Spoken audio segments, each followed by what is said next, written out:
It's time to get spooky, to get frightened. Okay, you know, I already did the thing before, but hey, welcome to yet another Castlevania Anniversary Collection special. 2 in a row, double feature this year.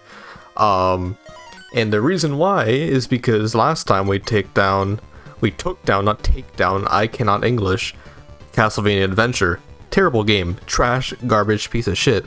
But there is a sequel to Castlevania Belmont's Revenge, or not a sequel, it's the sequel's name. Castlevania 2 Belmont's Revenge, released 2 years later on the Game Boy. It is a much better game. It is so much better than the first one that is literally night and day. Get it? Simon's Quest joke. Okay, anyway. Let's read the nice description here. So, in the first Castlevania adventure, the fearless vampire hunter Christopher Belmont fought toe-to-toe and whip-to-wing against the vampire king Count Dracula. Belmont defeated the Count and destroyed his castle, but unfortunately Dracula used what remained of his magical powers to transform his body into mist, thereby making good his escape. Okay, that's a weird sentence. However, his powers were so depleted that he was left unable to transform back into his quote-unquote human form. The Count decided to wait and rebuild his dark forces deep inside the black heart of these swore revenge on Christopher Belmont and his family. 15 years later, a ceremony was held in the town of Transylvania.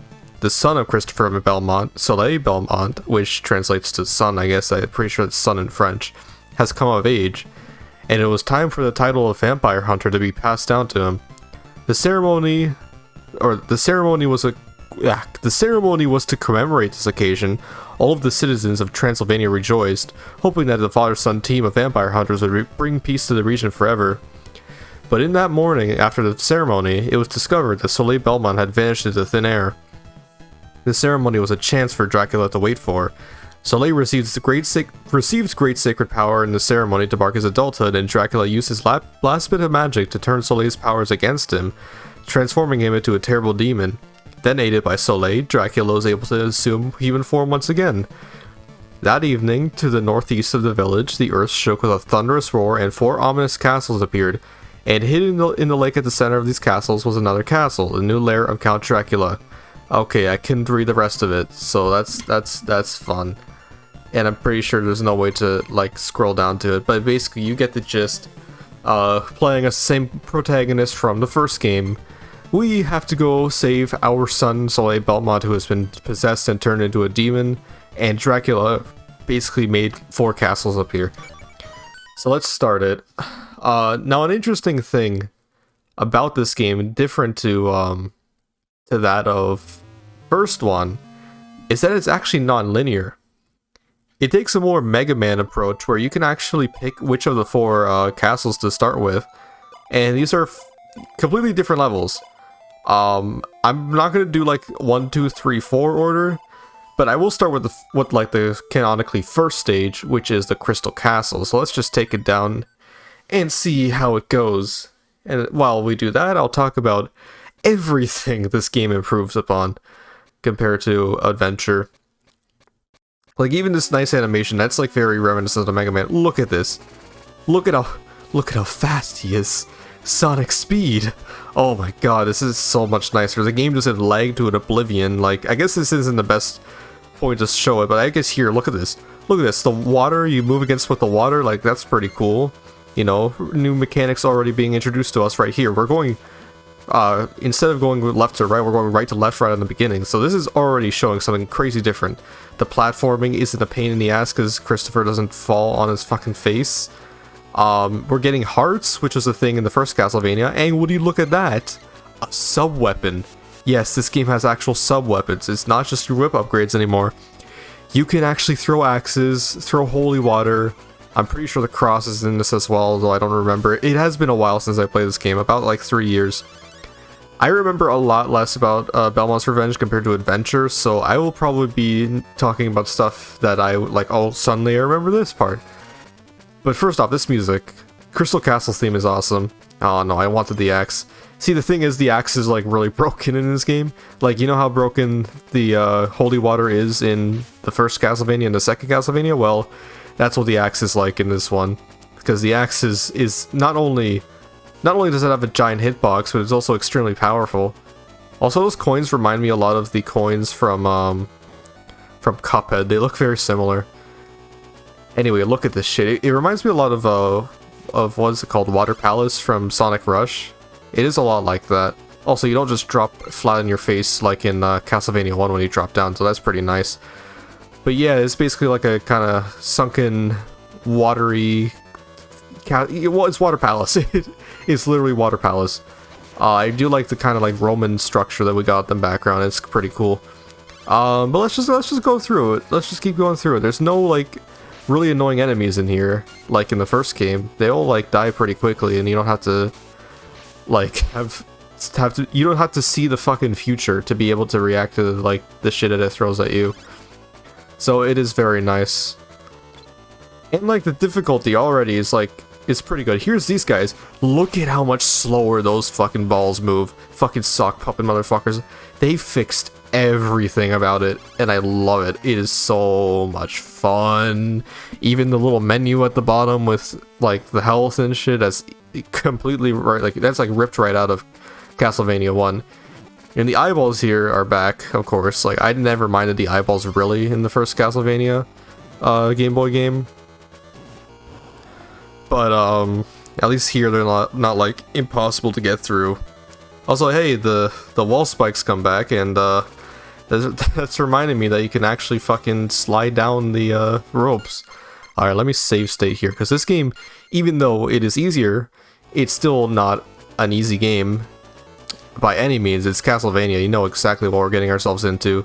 So let's go through it. Now that I know that you can slide down the ropes, I'm not gonna fucking die. So yeah, these wall spikes are not as threatening as they were in Castlevania Adventure, because Castlevania Adventure, these spikes come out of the walls are like Satan itself. They're more Satan than fucking Dracula himself, the fucking Bat King Demon Man.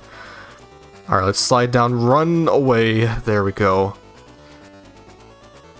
So like, I honestly don't understand like how any other, like, as far as I know at least, no other Castlevania like classic game has been like non-linear like this, where you get to pick which stages to start with, like Mega Man style. The only one that's like close to being non-linear is Castlevania 2, like the NES Castlevania 2. But that game is like more or less, it's more like the Metroidvanias than anything, because it's more like an RPG type of thing. Okay, anyway, one thing I failed to mention in the can we go up there? Hold on, I want to check this out. We could go up. I guess this is like an alternate path we could have taken. Alright, let's go down then. We don't have to show off that alternate path. Jesus Christ. We got like a whole mini-boss here. And once you figure out the pattern, it's pretty easy. I gotta save because I'm at one hit. Jesus Christ. But one thing I failed to mention in the Castlevania Adventure LP was that there's actually like a soft lock glitch that you can do. It's not even a glitch. It's literally not a glitch. It's in there in the game. It's not unintended. Well, I don't know if it was intended to be that bad, but it's not a glitch by any means. Basically, what it is that I died, but that's not what it's talking about.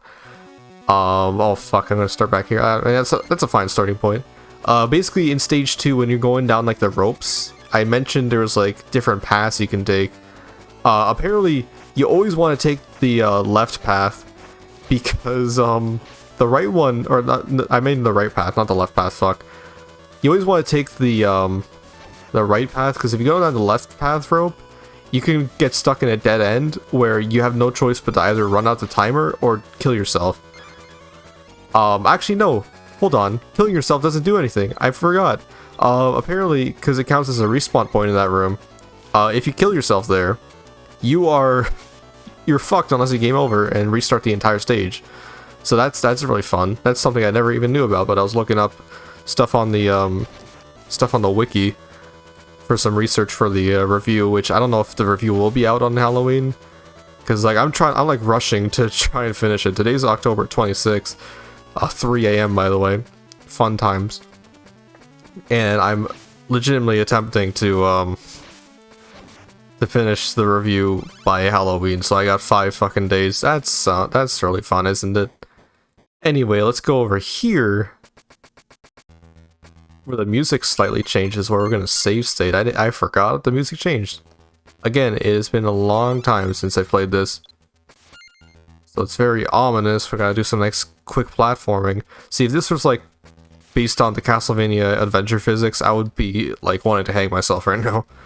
But let's get the orb and start fighting the boss. This first boss is actually pretty difficult. He's like a wizard man. Now here's a trick for this guy. If you stand in this corner, you're never gonna get hit. And what you want to do is hit the crystal that he spawns out of. He or she, I don't know what the difference is.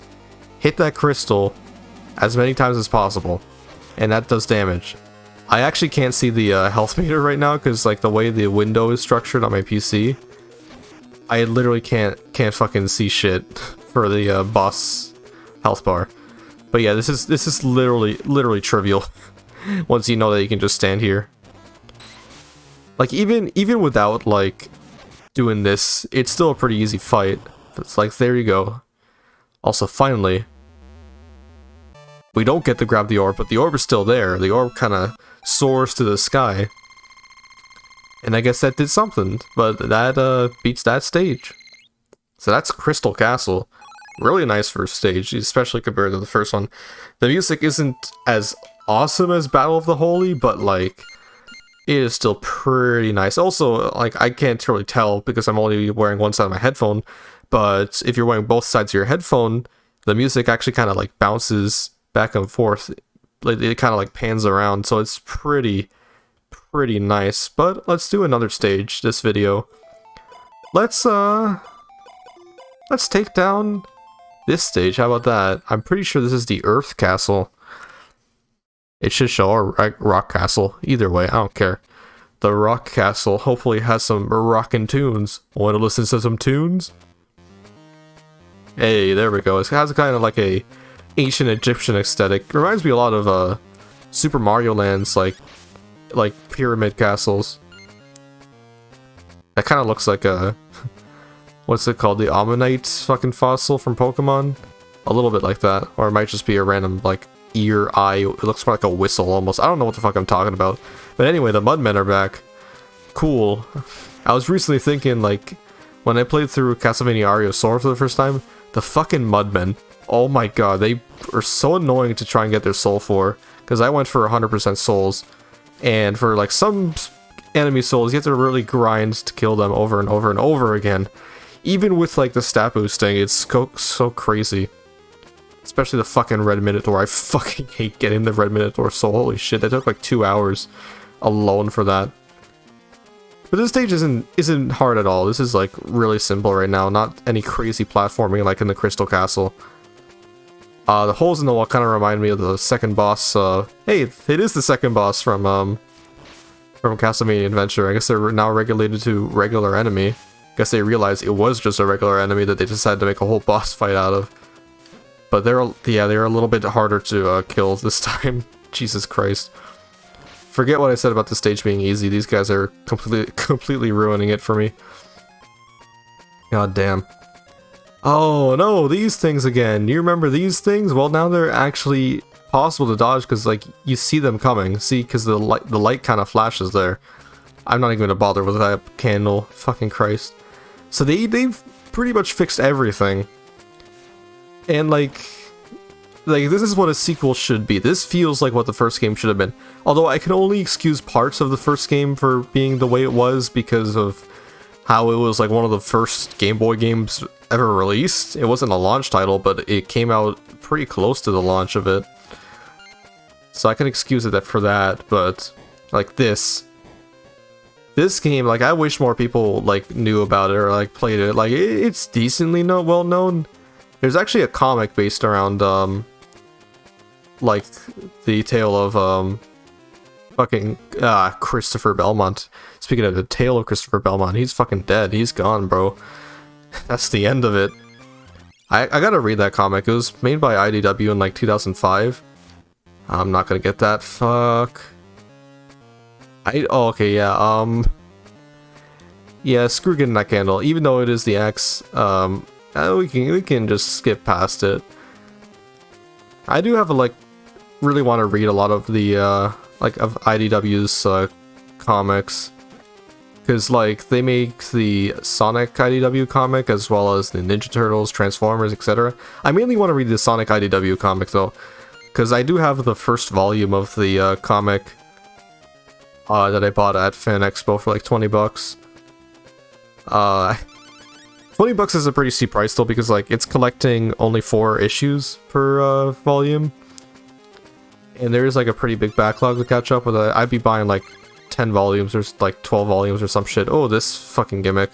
Yeah, the lights are off. That's fun, isn't it? But you gotta like walk forward. These candles are your only source of light, so do not destroy them. So the candles actually have a proper gimmick now. That's weird. So you might recognize these armadillo dudes from the first game, but at least this time they don't curl up and start fucking Sonic speeding your ass. I wonder if I can... Ah, fuck. I wonder if I could get that candle with the holy water. No, it just doesn't reach. Okay. Alright, let's slide down. It feels so satisfying to slide down that. My god. Okay, let's just be careful not to destroy the candles. I feel like I'm playing like a Mario Don't Touch the Coin challenge. That's what it's like. I'm like resisting my fucking like instincts right now. It's so weird.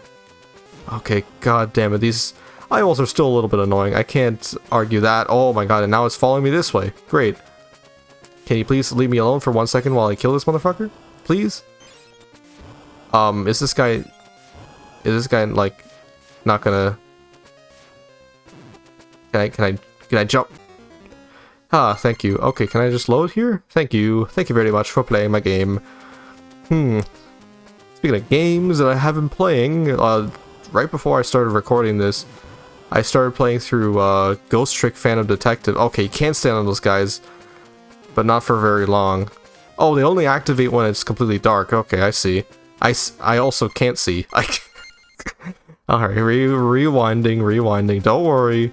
I'm not gonna save scum like I did like in every other Let's Play. I always say that and then I end up save scumming, huh? Okay, let's stand on him and not hit the candle. Okay, so I'm starting to remember how this works. It kind of reminds me of Donkey Kong Country, how like those fucking weird clay Kremlings, you know, like they only come alive when the on switch is on. Or on or off switches on those like barrels. I don't know how to describe it. Oh hey, look, my favorite friend, the giant spike machine. Yeah. All right, let's get through this as quickly as possible. Oh really now? That's fun. That's a lot of. That's really, you really give me a lot of time to do that, huh? Okay, so how far are you gonna send me back? Okay, not that far. I can't tell what my lives are like though. That's the one issue, so I might have to... Wait, I might have gotten an extra life. Again, I can't see the very bottom part of my screen, so I might not be able to tell. I'm sorry. God. Yeah, but like I said, I started playing Ghost Trick Phantom Detective. It is a pretty neat game from what I've played of it so far. How do you avoid that? Seriously. Can we just keep going down here? Yeah, but there's like a secret there. I want that secret. Alright, let's check it out then. Okay, that timer jump according. Not now. Not now. Now. Oh, really? My buttons aren't working. There we go. Ooh, boy, that's like touching his hair right now. I'm sorry, Christopher. I'm sorry you had to go through that. There we go. There's the axe. Ooh, boy. Okay, now we can just plow through the game. Not gonna waste all of my ammo, though. Okay, these ball things are still a little bit annoying, but at least they're manageable. At least the balls don't lag the fucking game. Oh god, okay, so this game still retains the thing from the first one where you can get absolutely fucked by getting hit by an enemy and you lose your whip upgrade. That's fun, but at least you have sub-weapons to make up for it in this game. Which I only have one heart to use for, but we'll get some more, hopefully. This is the boss, isn't it? Yeah. Okay, so when the music changes, it's when you're at the boss fight. Okay. Reminds me a lot of like the rooms previous. Ah, I missed all of that. Oh, whip upgrade. Okay. Kind of reminds me of the rooms before fighting the boss in Rondo of Blood. Weirdly enough. Okay. Jesus Christ. Fucking. You look like the Hollow Knight fucking giant knight guy, the one that's like being possessed by a worm. Oh, did I finally hit him? I killed him that way. Okay. Oh, that was just phase 1. Oh, Jesus. Okay. Alright, so I was gonna say, like, the first phase is pretty much just the fight from the first stage in Castlevania Adventure. Oh, Jesus Christ. Oh, Jesus Christ. Oh, Jesus Christ. Okay, yeah, hit you with that. Hit you with that, and I'm dead. Alright, that's why you, save state. Ladies and gentlemen, I'm a bitch. Alright, let's save as much as my access as possible, because I'm probably gonna be needing it for that second phase. But yeah, this is literally just a fight from Adventure. My god. There we go. Now I get here. He looks a lot like the Hollow Knight from Hollow Knight. You know, Hollow Knight is a game I've been wanting to Let's Play for a while, because I really do enjoy it. Get the fuck out of my way. How do you avoid him? How do you avoid that bitch? But like, Hollow Knight is a very long game, so it would take a lot of planning for me to actually get to Let's Playing that. Because as you can tell, I'm not super committed to long Let's Plays, as I still have not finished Spider-Man. I will eventually though. It'll eventually happen. Don't worry. Okay, get up there, get up there. I can't fucking avoid it. You have to like... It really reminds me a lot of the fucking weird jumpy slashy boss fight from the Batman NES game, but he's gone. He's gone. Get the fuck out of here. Give me that nice score of 56, 57, 53, 55,000. There we go. Nice. Nice. Okay. Okay. Alright, enough killing my voice. That's going to be it for today's episode. I might record another one tonight. I don't know. I'm going to take probably a small break. Get something to drink. But yeah, so far, much more enjoyable than Adventure. So I'm actually very excited to keep tackling this on. So, see you guys tomorrow, probably tomorrow, because this is like the 5 days leading up to Halloween. See you guys tomorrow for part 2 of Castlevania 2, Belmont's Revenge. See ya there.